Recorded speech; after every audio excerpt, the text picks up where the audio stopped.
I had just gotten off the second of 2 flights on my way to Paris.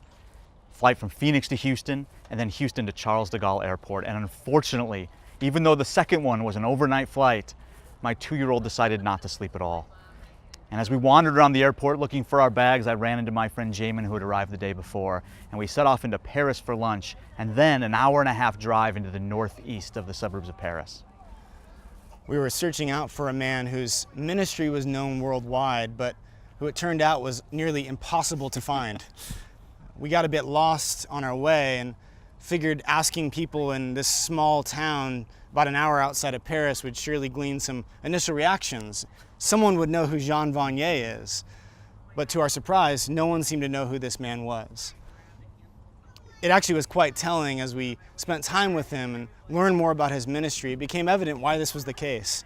Here was a man who had embraced a way of power and love, a kind of ministry that was profoundly impactful in people's lives, caring for the most marginalized and disenfranchised in the world.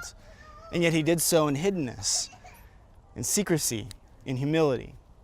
As we sat with Jean that afternoon in his home, what struck me was that this 6'4" man who towered over me, even in my 6'2" frame, possessed this kind of gentleness and grace and love that was immediately recognized in his face, in his words, in his posture and disposition.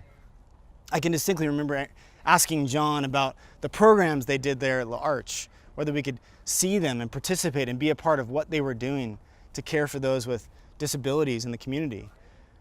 And Jean's response, graciously, was somewhat incredulous. Well, what programs are you talking about?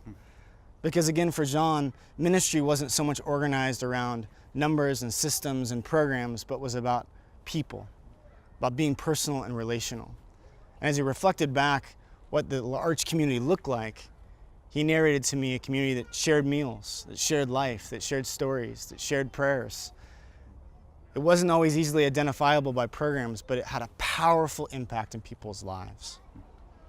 After we met with Jean, we drove back into the heart of Paris, and we did what you do when you're in the heart of Paris.